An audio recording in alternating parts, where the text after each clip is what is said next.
What is up, everyone? I am Chris Knight, and you are watching Chaos Central with the rule of three, typically on Sundays.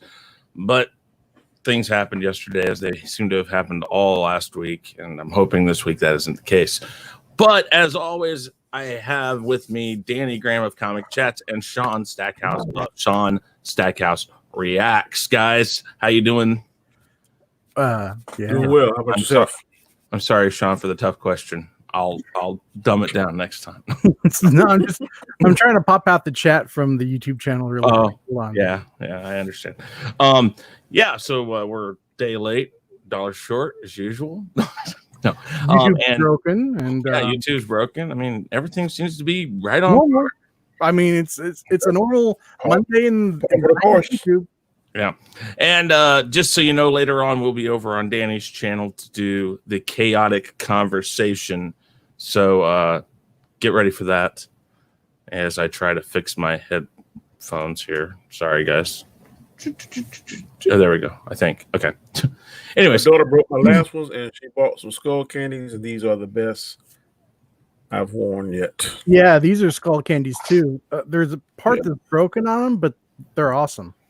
Yeah, I'm thinking about doing a Wi-Fi, or not Wi-Fi, but a Bluetooth card for my computer, and I'm thinking about buying a nice set of Bluetooth, probably. These are Bluetooth, but it's just easier to run them wired. Yeah. So, guys, how you doing? Everything going good? Hey, Nindroid, how you doing? How you doing? Good to see you. Okay, so guys, if you haven't watched the Rule of Three before, this is really simple. This is how this works. We have 9 topics, 3 from each one of us, and sometimes we use topics from old shows if they still are pertinent to things we do, or they're not topic, or not current events. Occasionally we have current events. Sometimes we have stupid questions like, why is Superman the best?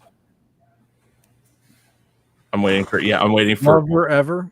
Yeah, I was waiting for Danny to say something. Superman, I'm not even listening to lover ever because he's got that super stuff, you know. He's a super.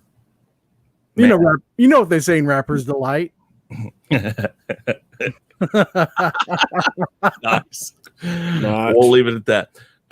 Yeah. All right. So, guys, this is how this works. We're going to bring up the wheel of topics right here. We also have the wonderful wheel or the timer set to 3 minutes. Again, remember, you don't have to use your 3 minutes, but if you want to, you can. We will spin the wheel. And Shaun, we will have you go first today. Yeah, that's what we're going to do. Does the Hulk need a standalone movie? And if so, what villain should it be? Does the Hulk need a standalone movie? And what villain should be in that movie? Your time will start when I say, go. I don't really know that many Hulk villains, to be honest with you. Does the Hulk need a standalone movie? If you'd have asked me before the last 2 Avengers movies, I would have said yes. But the way that Marvel has been treating the Hulk in the Avengers movies, especially in Endgame, no, not so much. And also, there's the whole film rights thing. I think it's Universal that holds the rights to the Hulk. So Disney doesn't want to pay money over to Universal to do a standalone film. So it won't be happening. And I would love to, I like Mark Ruffalo as Bruce Banner and the Hulk, but they would have to retcon a whole lot of stuff before I would actually spend money to see a solo Hulk film, because the Hulk in the MCU now is just trash. He's horrible. He's garbage. Give me Lou Ferrigno with like his body paint coming off because he's wrestling a bear in a freaking, lake. That's more believable true Hulk to me than the Professor Hulk garbage that we got in the last movie. So yeah, and as far as villains go, give the true Hulk this trash Hulk as a villain. Let him beat the crap out of that Hulk and just get him out of my mind. But yeah, that's all I got. I don't know much about Hulk villains, unfortunately. Well, let me ask you this. Retcon, I understand what you mean with all the new stuff, but the first two, actually, I shouldn't say the first two, because the first one theoretically didn't go with the MCU, but the second one was MCU. And the Incredible Hulk. You mean the Edward Norton film? Yes. Yeah, I thought that was fine. So could they go backwards and play off of that one?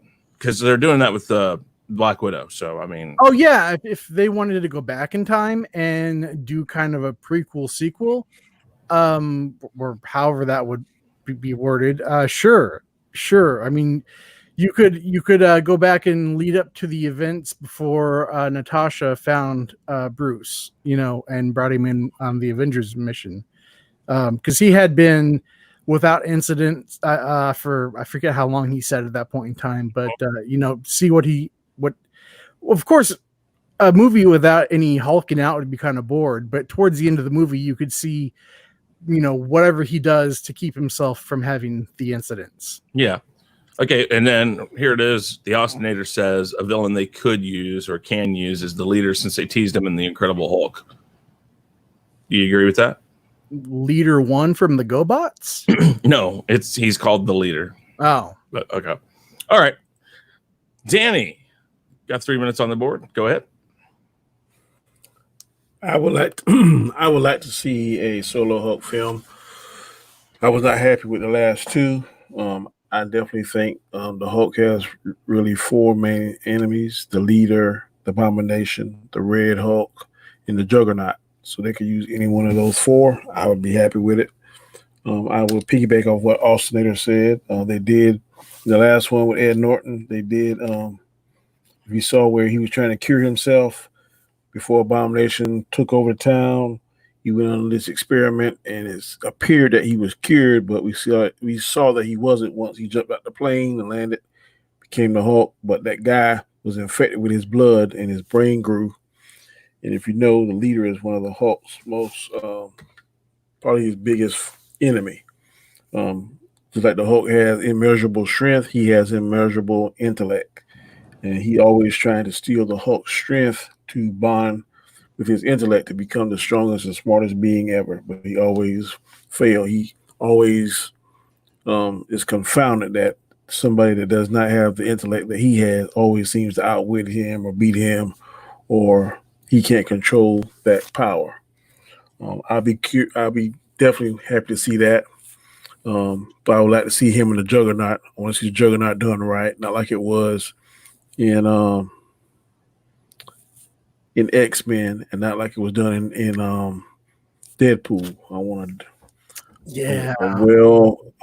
to see the Juggernaut. I want to see it in a regular cartoon. I mean, a regular costume. You want to see the animated series Juggernaut, right? Yes. Yeah, me too. I want to be that dark. I don't want that bright yellow one they had in Deadpool, or that other one that was, I'm the Juggernaut, bitch. I'm the Juggernaut. I don't want to see that. Wrong actor played that. He's a good actor, but didn't like that suit he had on. But I want to see someone big, a wrestler, or someone that's muscular in the brown suit that we have. I want to see how he got the stone of Siderock, or Siderock, however you pronounce that, to get his magical powers and to go up against the Hulk. I think that would be cool to see. And also, we already saw Abomination, so I'm really big on that. But the Red Hulk with General Ross would be awesome to see how he becomes a Red Hulk and challenges the Hulk. Because with his leadership and military background, coupled with the strength of the Hulk, that would be awesome to see too. But again, Universal is going to have to play with Marvel. Marvel. And like they did with Spider-Man, and to make that happen. So hopefully it will. The deal that they'd probably have to make, since they hold the film rights, is Disney makes all the money, because Disney just does not. I mean, it's weird that they will make a multiple film deal with Sony, but not with Universal because Universal has a lot more that they can say. We're not giving you that because we don't need it. Sony is on the verge of we'll talk about that here in a Well, second. that's true. Universal's probably a little more sound fiscally than Sony is as a movie studio. We'll talk about that here in a second. I would definitely agree with Red Hulk. The leader's all right. I mean, I would like to see that, but I think you played that one and then just left it for too long now. I guess, again, what I asked Shaun, if they went backwards and played right off of the Edward Norton movie, I'd be all right with that. And I guess they could use the leader then. But that sounds like a lot of recasting, a lot of rewriting, a lot of things had to be done with that. But if you go forward, if you think about this, it's a pretty strong rumor, and I'm pretty sure it's going to happen. We know She-Hulk, but supposedly in She-Hulk, the main villain in that is going to be Red Hulk, which we're going to see how General Thunderbolt becomes Red Hulk. And I think if they played some sort of way into that, they could do a Hulk movie off of that, have She-Hulk in it also. It lends itself to not being a team-up movie, but being a movie that is Hulk-related.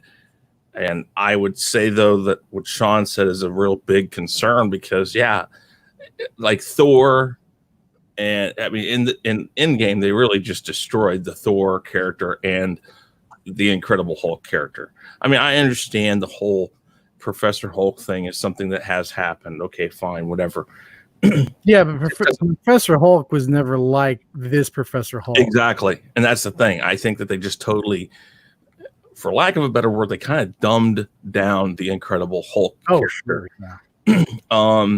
I mean, here's a guy that's supposed to be this giant whiz kid of molecular sciences and stuff like that, and he can't figure out time travel. I'm not saying that Tony Stark couldn't be the one that came up with the final part of it, but whenever he introduces it and here's Professor Hulk still going like, oh, I guess, like, oh, I never thought of that before. No, I would have thought it would have been better to say, well, I thought about that, but I don't think it's going to work. Something that at least admits that he's as smart as Tony Stark is, because I think he is. I think in the universe, he's on that part, on that level, and that's why they've worked so well in a scientific way in the other movies. The first one especially. Yeah. I mean, I think that was the best example that we had of the Hulk and of Bruce Banner. So I guess if we had She-Hulk and regular Hulk somehow, if they make make She-Hulk and the Red Hulk something that takes place before Endgame, hopefully in the Disney Plus series, if they were to do that, then you could reintroduce the leader, write it together where Hulk, She-Hulk team up against Red Hulk and the leader, something like that. That would be kind of interesting, I think. But again, we're relying on Disney to pull this all together. Yes, it's Kevin Feige, and he might be able to pull that off. But and that's a lot of CGI going into a TV show, though. It is. That's true. Those two are definitely that. Okay, so let's continue this. Your Universal. Go ahead. I don't think Bruce Banner is smart as Tony Stark.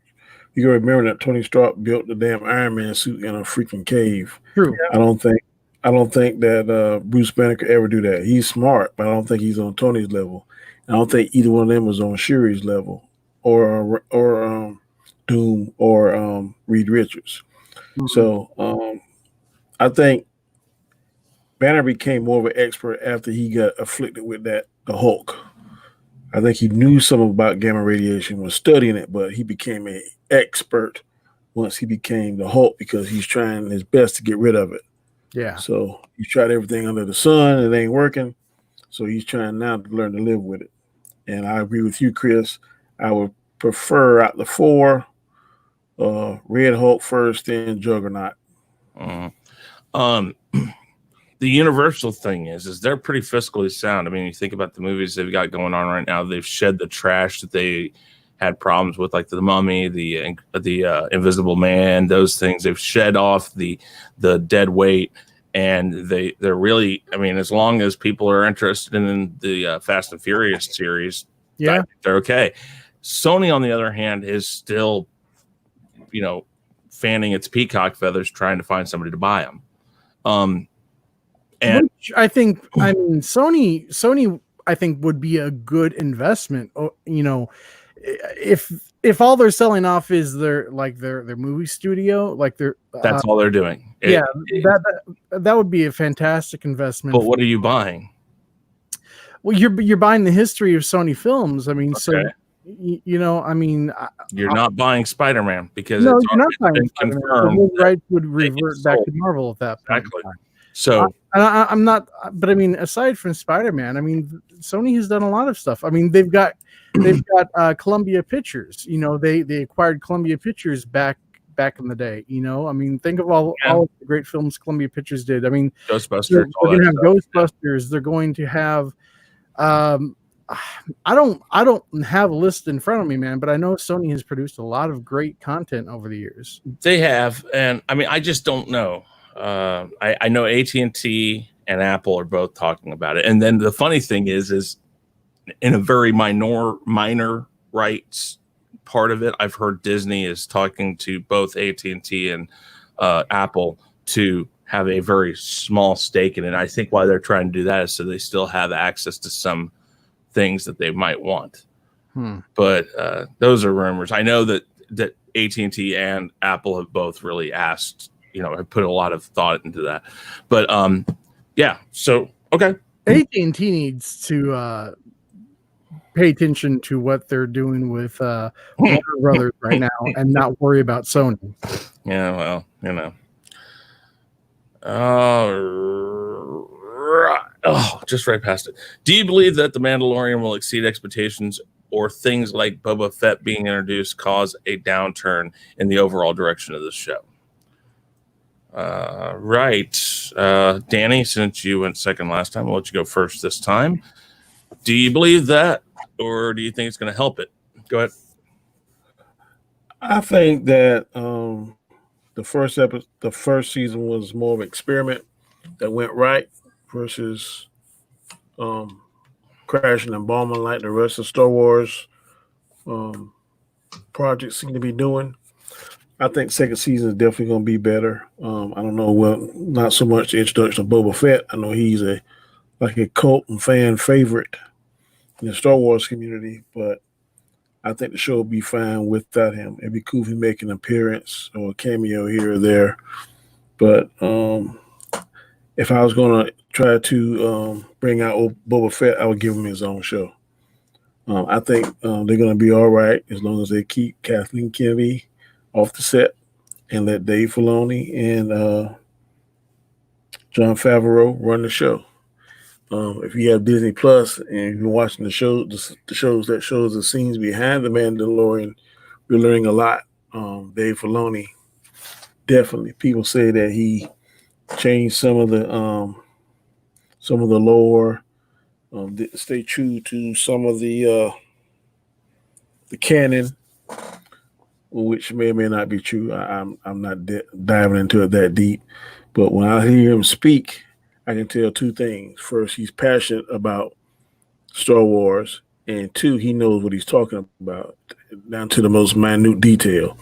So if George Lucas give him the liberties to change it here or there, or insert or delete something here, I personally don't have a problem with it. So I'm looking forward to the second season of Mandalorian. I don't think it needs Boba Fett, but if they give us to him, I'll take it. I think they have the right two men in charge of it, and it's going to be, I think, one of the things that's going to pull Star Wars fans back to Star Wars, because right now, The Rise of Skywalker has totally just decimated some of the fans.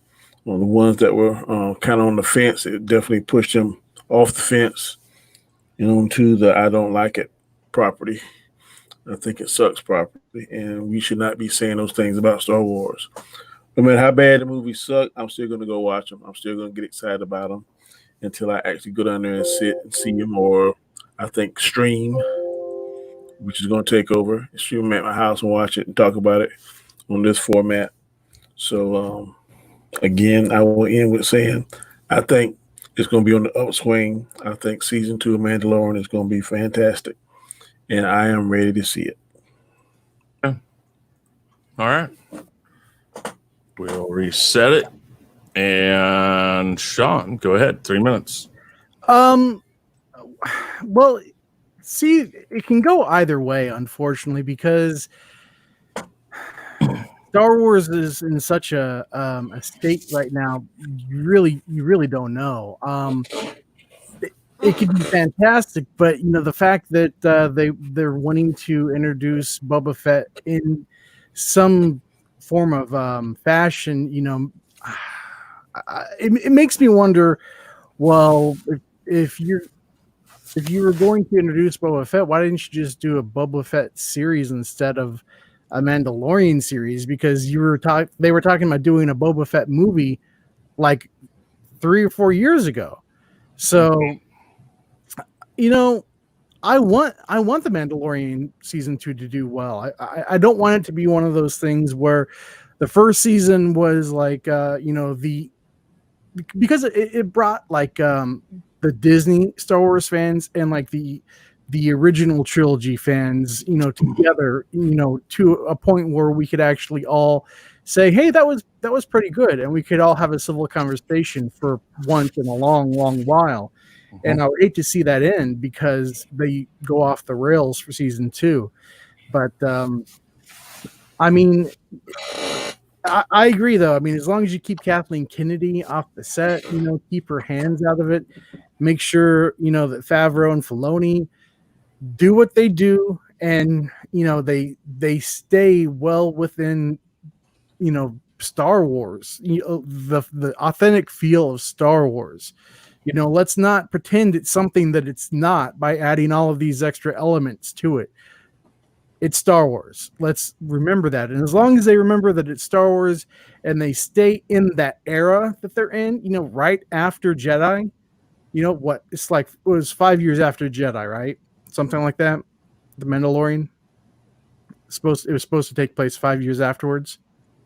Yeah, somewhere around there. So if they stay in that time frame, there's a whole lot that you could do. I mean, you could have like a Luke Skywalker cameo. They could de-age Mark Hamill. I mean, there's so much that you could do. I think the possibilities are endless as long as they remember what they're actually doing. And I hope it's good. Yeah, very good. So let me get this restarted here. I like what you're both saying. There's some truths in all of that. Actually, more truth than anything. But first off, Filoni and Favreau, I think, relatively are smart enough. Now, I know people are kind of on the fence about Filoni. They're not Filoni, but Favreau. Dave Filoni, though, has been a part of this film. Well, it just depends on who you ask. Of course, it's like anything when it comes to Star Wars and Disney. But we know Filoni has been around for quite a while. So is Favreau with Lucas and stuff like that. So I think that there's some plus side to that. And when I first heard Boba Fett getting introduced, Shaun, I thought the same thing. Why are we introducing him into basically what was the leftover parts of the Boba Fett movie? Right. I think we all felt that way. I think these were just bits and scraps that were pieced together. They were the starting of the storyboards, and they just made them into episodes because it didn't have connecting tissue. And so they kind of didn't have a way of connecting it, but they still gave us a beginning and then put the last two at the end, or the first two and the last two worked together really well. And everything in between was just more about your main character, the Mandalorian. Exactly. So I was like, really, like, why are we doing this? This is such a bad move. And then I thought back on the first season. I was like, well, they did do a flashback. And when they did the flashback and they had the one Mandalorian come down and land to take who is the Mandalorian since his parents were killed, I thought when I first saw that, I was like, are they going to do Boba Fett here? That's the only way that I foresee that Boba Fett works in the series is in a flashback, whether or not it's somebody that the Mandalorian comes across that says, I remember a great or a Mandalorian bounty hunter once coming after my family or something, and then in a flashback you see Boba Fett in that would work for me. Okay, fine. We're not making it about Boba Fett, and I've heard rumors that it will be in a very limited capacity that Boba Fett's in this, or that this really won't be Boba Fett. This will just be somebody impersonating Boba Fett. Yeah, I heard that too. Yeah. So if that's the case, if it's in a limited role and we do a flashback, okay, I'll be able to handle it. And I think it'll work well. If it's being an imposter, okay, I can handle it. I think it'll work well. But I do think that they came up with some really good ideas, and it really helped, like you said, Shaun, the community come together and say, yes, for us hardcore old school fans, it's not the best thing in the world, but it's the best sign we've had in a while. Yeah. Kind of like how we felt with Rogue One. It wasn't the best movie in the world, but hey, this is a good step. And then they kind of threw it to trash. 3 minutes on the board for all of us to talk about this. What do you guys think? I mean, I think that the signs are that they're going to continue to make this a decent series. The best thing we have is basically the way I would put it. And I think that's going to be that way. I think it's going to do well. I think that the current situation we in now may hurt it slightly because people seem to be focusing on other things. But overall, I think as long as Dave Filoni and Jon Favreau stay on point, keep their fingers on the pulse of the fans, so to speak, I think that it's going to be all right. I was on other chat, people saying that some of the episodes was just filler and unnecessary. Okay, you can't have excitement every channel. I mean, every episode. You got to have something to kind of expose a little bit to you about the character, in my opinion. Mm-hmm. I like to see guns, shoot them up. That'd be good, but if all 8 episodes were guns, shoot them up, we complain about that. So I like the pace. I like what they did. There was maybe one episode, if you skip from 5 to 7, you might don't need 6 or whatever the case can be. 7, 6, you might not need 7 and skip 8. There was one episode there. I give you that. But overall, I was pleased with what they did, and I think Dave Filoni, and especially Jon Favreau, listens to the fans when they see stuff on social media.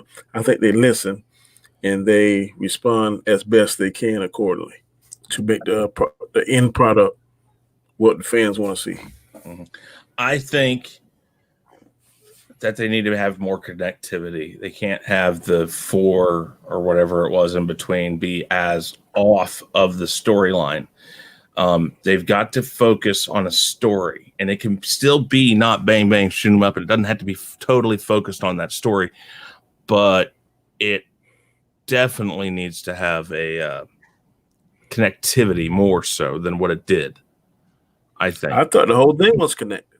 Man, there was times it had nothing to do with the overall plot of going from here. I mean, again, I still the whole plot is you try to get Baby Yoda somewhere safe. So every episode he did something, and yet he went right back to the place that he was trying to stay away from. It's like I don't know. I mean, I just would like to see more connectivity. I think that has to do with the actual background story, and we still don't even know what the background story is. We really don't, and that's kind of what I'm talking about. Is we don't have an actual idea of what is the point right now. Everybody would probably say it's Baby Yoda. Well, yeah. I mean, is that true? We don't know. And even if it is true, I mean, is that really a smart idea? Exactly. And I'm right on board with you, Shaun. I just don't get that. But one thing too is, if I'm not mistaken, they had 6 different directors. Yeah. On this project. You're right. So it's kind of hard to be consistent when you got 6 different hands in the pot. Not if you say this is our main theme. This is what the driving force is for the Mandalorian. This is his driving force. As long as we bring that up in this episode, from that point on, you can kind of do what you want. Now, it's not even the director's fault. It's who writes it. We need to know. Let me give you something all three of us know. All three of us agreed to this show, correct? Yeah. Yes. All three of us got different backgrounds right now. Yes. Yeah. Okay. But the thing is this has got a But the I'm thing just is, saying, you like the background that's most comfortable for you, what's comfortable for Shaun. Well, like I don't care. Let's make it as a point. So that's how the same thing is with any. If you got more than one or maybe two people, a lot of times the vision is going to be slightly skewed based on how that person sees something. That's the point I'm making. I understand what you're making. I think the overall can be a little skewed because you have so many people's, hands in the pot. But as long as you can establish what the character's purpose is,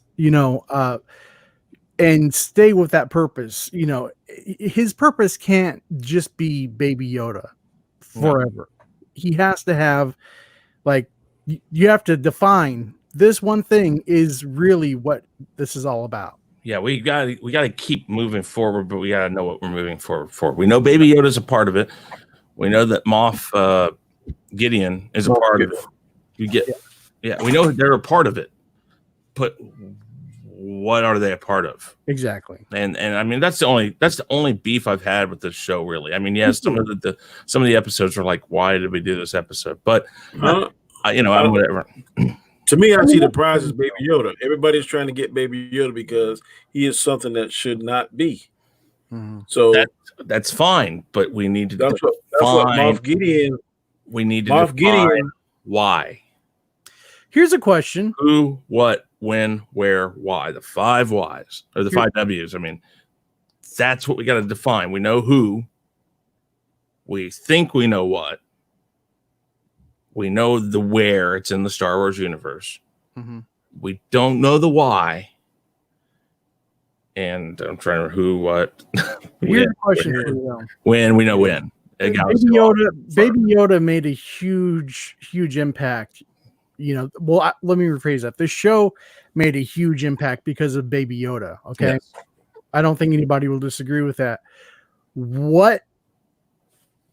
So let's say the first season was exactly how it is, but take Baby Yoda out of it. Do we still think it's as good? I think if you take Baby Yoda out of it, they would have a different character or different plot.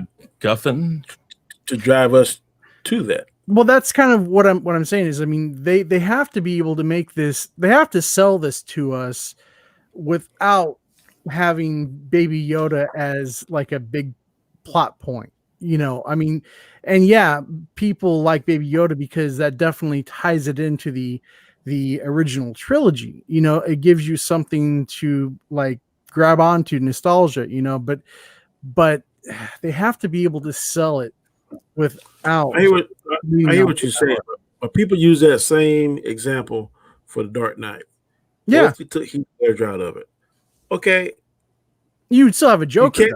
You can't take Heath Ledger out of it because everybody knows that Joker is Batman's biggest enemy. Yep. So it ain't going to work without the Joker. No. So that's not even to me a fair assessment. Well, you can make this about the Dark Saber. You could have made it about the Dark Saber. You could have been about the Mandalorian. Every time he gets a bounty, it's against the Empire, and the Empire is trying to reach that person too. And we don't know what the connection is between these. There's a lot of that could have been done. They don't have to have Baby Yoda. They started off light, but Baby Yoda was the wrinkle in the plan. But before that, Mando was living the creed and doing what they were supposed to do and just going for the next bounty. Baby Yoda was the but the guy that was after him. Okay, so the guy that was after him, the Imperial guy that was in that, I can't remember what his name was. He was after him, and he had the cloner with him. The guy that was working. We think there's something to do with cloning. Moff Gideon was not a part of that. He is a completely separate faction. In fact, he's probably the largest Imperial faction. So what is it about these different factions? If they are going after Baby Yoda, what is it? We got to get to it. We got to give some. We know nothing about Baby Yoda. And you can't just keep going with nothing. You have to know, oh, well, there it is. That's why. Not just because he's cute, he's little, and we think he has the power of the Force. And you can't reveal all that in the first season. No, but you can hint to it. And they didn't even hint to anything.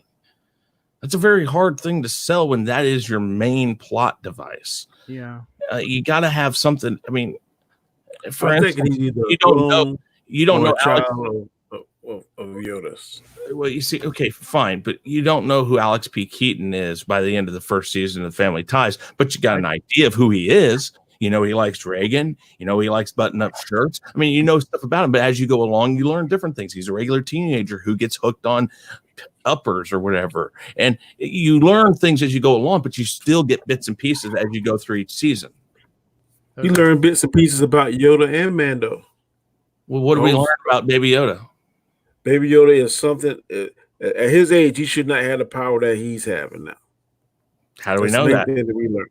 Well, we already said that. Yoda is every time he uses the Force, it's night time afterwards. Yeah. Yes. But we don't know. They don't know what the Force is. They act like it's been forgotten about because Luke went off and did his own thing.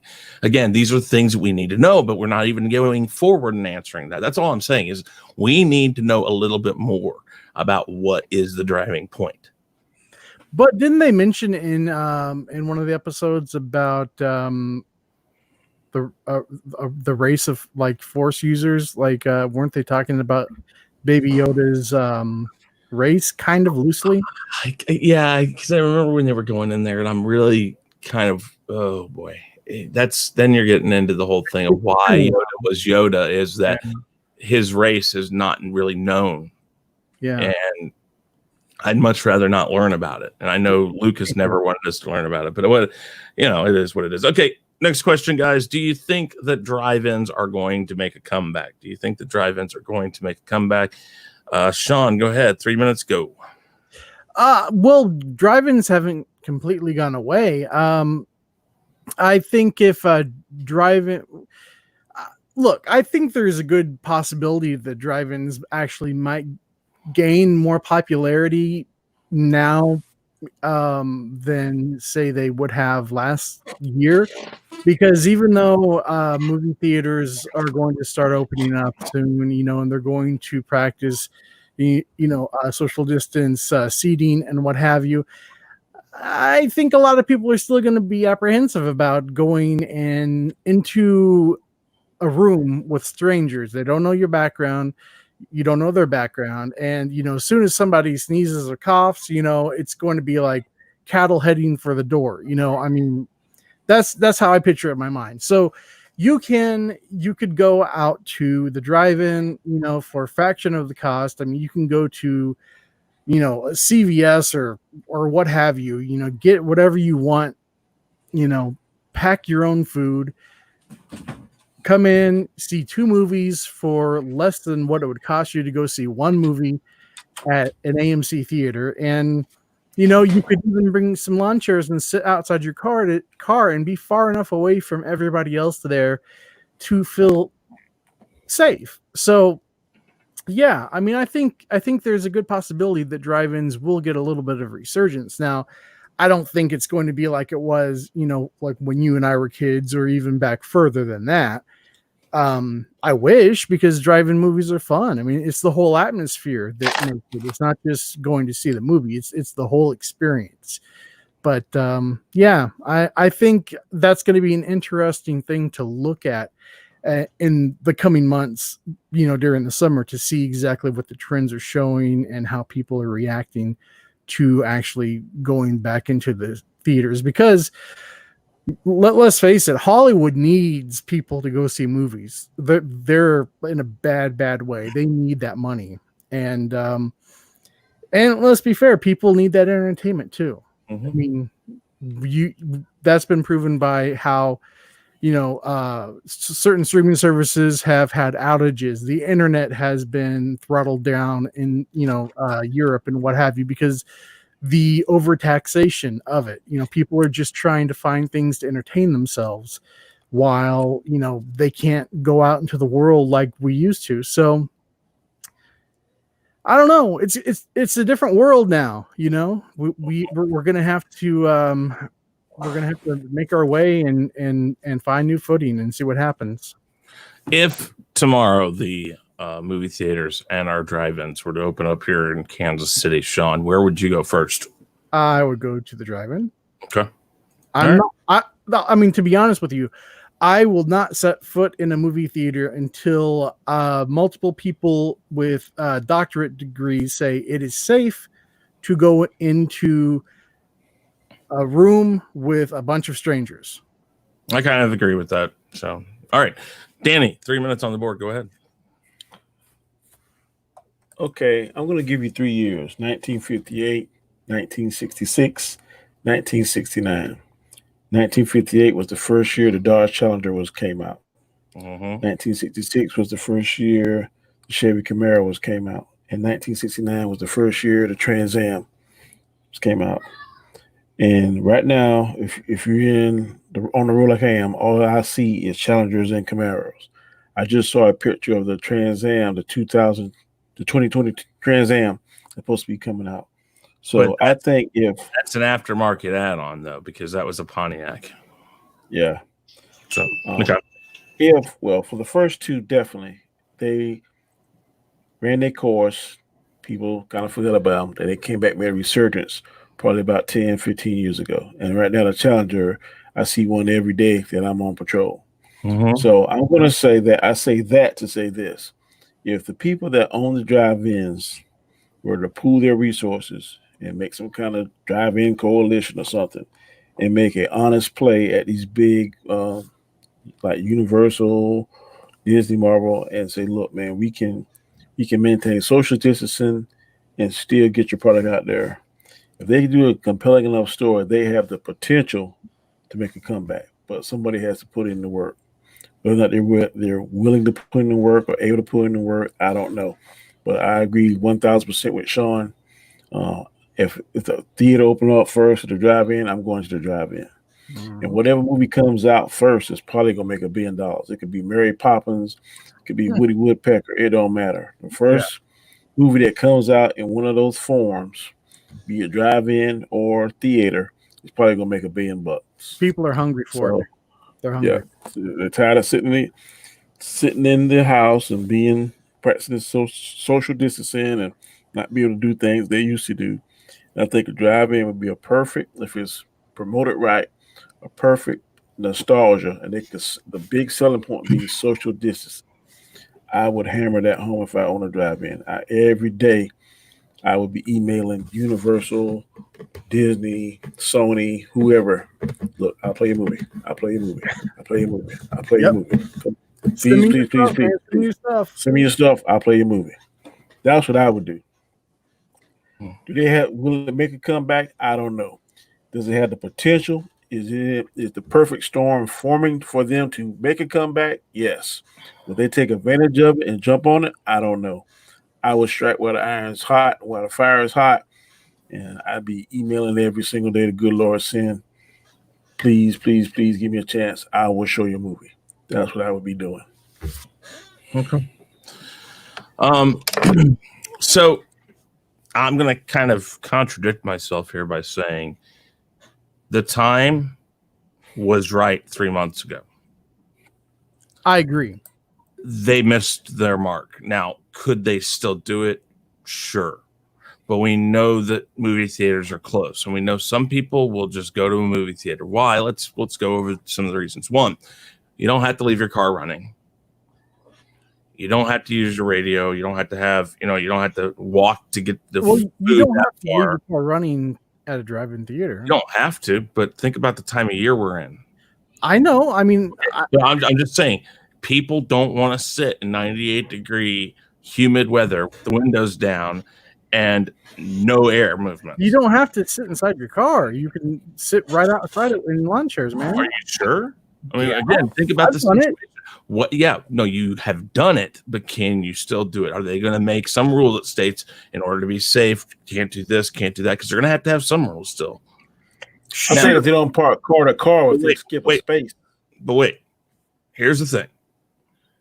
I think they can, because they can work something out. And like you said, something like a coalition. Let's get us all together. Let's contact these movie studios and say, we can do this right now. And we can give you this many views a night with 2 or 3 movies. Or if we really push it, we can have 2 screens running with 3 movies a night. We'll start at 6 p.m. on Fridays. We'll run 3 movies. And yes, it's going to be 2 before they leave, but we'll get them in the door and we can show you. We're going to show 3 movies over here. We'll show 3 movies over here, and they'll all be different. The next night, the people that came to watch these 3 movies might go back to watch the other 3 movies, and we'll get you your views. But what we need from you is we need money to make us digital.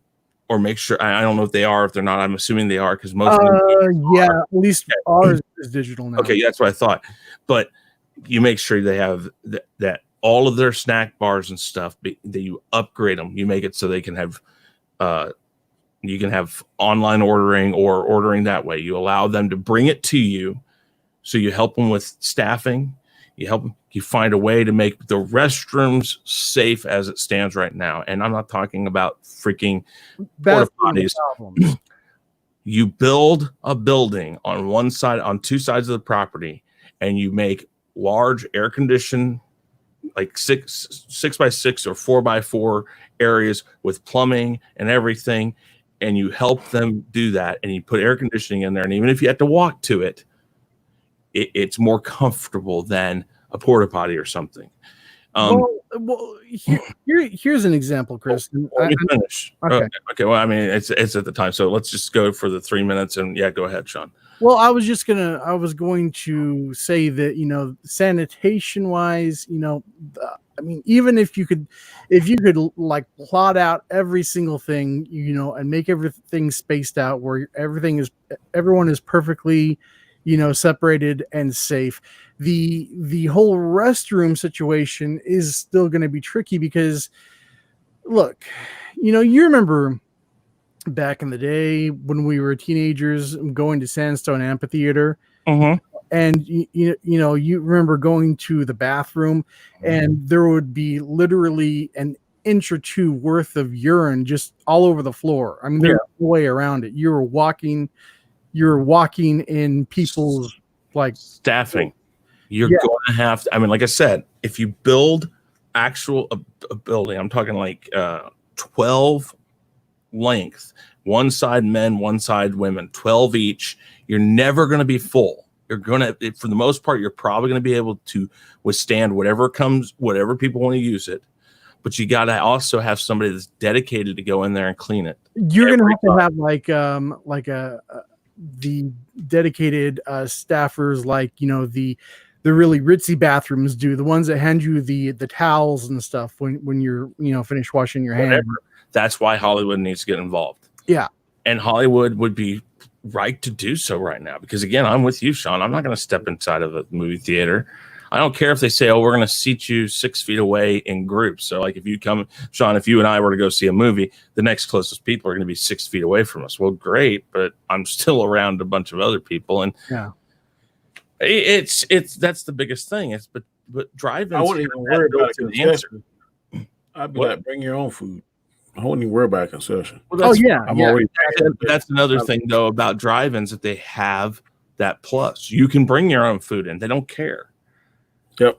You just got to figure out, again, I think I've said this before, the pricing is what's really important, because the reason why drive-ins started tanking was because people were shoving people in their car because they were charging by the carload. So you'd have 15 people in the front and 6 more people in the gangster coffin in the back. And you could bring 20 people in for $15, and it's like, well, they're not making any money. Because also along with that, everybody brings their popcorn already popped, and everybody brings their Slim Jims and their. That has to be a part of it. You got to get checked. You got to. That's what I'm saying. Trunk open and whatever. So I would have somebody. You can get off-duty law enforcement to handle that. $15, or let's say $25 for a car of 4 people. I charge how we used to do it here. Like Sundays and Mondays, and Wednesdays through Saturday they would do so many per person. Tuesday nights would be per car. Yeah, well, So if that's you got a fine. car, But that's yeah, see, one off or two nights, nights you do per car. off But nights. any other nights is $5 or $6 a head or whatever you want to charge a head. Don't get me wrong, guys. I love drive-ins. I think it's perfect. And again, since they've made it so you can use your radio to tune in, and if you got a full tank of gas, you can. I mean, in today's standards with cars and stuff, you can leave it running for a few hours and get your AC in there, and it'd be real nice. Right now they got the perfect storm. They need to. I'd be jumping on it, buddy. Yeah. And they would get sick of seeing Danny Graham. I'd be like, please, please, please, please, go drive in. Go drive in. That's why I say every day. If you get Hollywood in on it, Hollywood puts advertisements out there. Hey, we just released this movie. Go see it at your local drive-ins. Boom, boom, boom. And show you where you can go. I mean, come on. Like, nostalgia sells, especially here in America. Play up the nostalgic angle of drive-ins. You know, like, what are you talking about? Nostalgia sells everywhere. Well, I know, but I'm just using America as an example. But I mean, if they would play up nostalgia, you know, and like just put these TV spots out, and you know, like with like grainy film saying, "Remember what it was like? Remember when back in the day?" Yeah. Well, think you know what, you got a perfect idea there, Sean. Remember when we went to go see the re-release of the original trilogy when they were doing the collector's edition and the IMAX stuff? Remember when we went to the theater and they showed this? You know, the advertisements was, remember in 1977 they showed the old footage and then they did the wipe and here's the new look. That would be perfect. Hey, remember, this is what your movie used to look like, and show like a movie from last year, and then go like, but the drive-ins now, boom, and work that sound in there, because your sound systems in your cars can move from left to right, back to front. But I think they should also play into like the years ago angle too. Yeah, that's fun too. I mean, I'm just saying. Remember, you know, something. It has to appeal to your childhood. You know, I think to a lot of people. Like, remember what it was like. You know, how about this? I'm sorry, I was going to say, how about this, Sean? Have you gone to the B&B Theater in Liberty? No. Okay, so it had a part like for Bohemian Rhapsody where it opened up. Yeah, I heard about it. Okay, what if we did like an almost half round around a drive-in where it engulfed you into the movie? I mean, like an IMAX almost, or do an outdoor IMAX theater. I mean, those things are things you could do. But I mean, you'd have to invest a lot more money into but hey, it's about make the you got to offer things that they offer. I mean, we're talking about ideas to make it actually viable right now. You know, maybe if things like took off and, you know, like money was no problem, they could eventually do that. But right now, they really need to. That's true. So because they have to use whatever they have right now. That's true. That's very true. So I was on Robert channel the other day, and he went back at the drive-in in Florida and watched the first Superman and Batman 1989. Nice. And he was giddy because he never saw Superman in the theaters. Oh yeah, because he was too young to remember. So to bring all that back would help too with nostalgia. Sure. You know, on your off nights, on your Wednesdays and Thursdays, like Throwback Thursday, we're going to show you, you know, 3 movies, you know, Superman, Batman 89, and I don't know, I guess you do too. That's what I want to see. I would love to go back to the theater and see Superman. A triple feature, Superman 1 and 2 and Batman 89. And you could do like Back to the Future 1, 2, and 3, you know, one night. And exactly. I mean, like entire trilogies of like, you know, great, you know, historical. So I don't know if the movie theaters are open up in your guys'. Well, I know for Sean it is, because we have one, and it's in North Kansas City. It's called Screenland.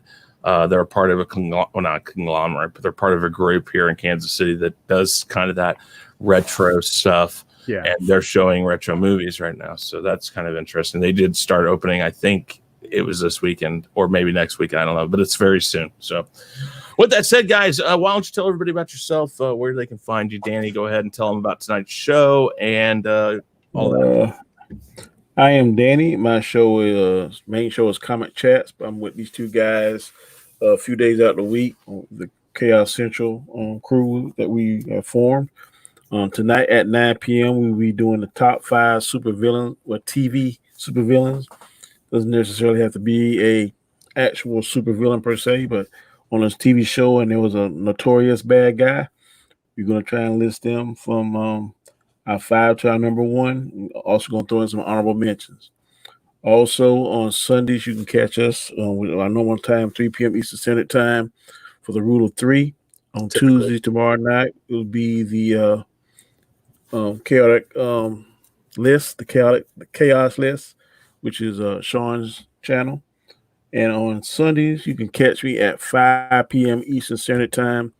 Me and 3 other fellas, we do my other show, which is called Equilibrium, where we talk about mainly the current CW show Stargirl and then other things. So please tune in. Nice. Awesome. All right. Shaun, go ahead and tell everybody about yourself and about the show we got going on tomorrow night. What's up, guys? You can find me, Shaun Stackhouse Reacts. I swear English is my first language. And I debate that. Well, I would probably debate that too. I've seen my own videos. But yeah, I'm at Shaun Stackhouse Reacts here on YouTube and Shaun Stackhouse on Twitter. As we've been doing this whole thing, I uploaded an unboxing video of a 19-year-old PlayStation 2 game. So go check that out when you have a chance. And tomorrow on the channel, we have the Chaos List, where we will be talking about 5 topics of pop culture. And that is also tomorrow night, 8 o'clock Central, 9 o'clock Eastern. So please tune into that. That will be on my channel and also on Chaos Central. And yeah, I think that about does it. I've about done myself in. Okay, cool. Well, guys, thank you for showing up for today's episode of The Rule of 3. We will be back to our normal time on Sundays at 3 p.m. this coming up Sunday. And I thank you guys again. I'll see you in just about an hour. So thank you very much. Everybody say goodbye. Bye-bye.